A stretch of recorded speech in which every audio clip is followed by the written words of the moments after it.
சொக்கம்பட்டி மண்ணின் மைந்தர் அண்ணன் ஜி எபினேசர் டேனியல் அவர்கள் சிறிது நேரம் உரையாற்றுவார்கள். அனைவருக்கும் வணக்கம். இந்த ஒரு சிறப்பான விழாவிற்கு என்னை அழைத்தமைக்கு விழா கமிட்டியிற்கு நன்றி தெரிவித்துக் கொள்கிறேன். ரெண்டு விஷயந்தான் இங்கே பதிவு பண்ண விரும்புகிறேன். ஏன்னா நிறைய பேர் இருக்கிறாங்க, பெரிய சமுதாய பெரியவர்கள்லாம் பேசுகிறதுக்கு இருக்கிறாங்க, சொந்தங்கள் எல்லாம் ரொம்ப ஆர்வமாக வெயிட் பண்ணிட்டுருக்கிறீங்க. ஒன்று கல்வி. இந்த சமுதாயத்துக்கு கல்வி முக்கியம்.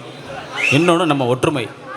இதை ரெண்டை மட்டும் நம்ம எல்லாரும் சேர்ந்து இதை அடுத்த லெவல் இந்த சமுதாயம் அடுத்த லெவலுக்கு போனோம் அப்படின்னா கல்வியை விட ஒரு பெரிய ஆயுதம் எதுவுமே இல்லை. இன்றைக்கெலாம் இங்கே நிற்கிறோம் அப்படின்னா அந்த கல்வி தான் எங்களை இந்த இடத்துல நிப்பாட்டியிருக்கு.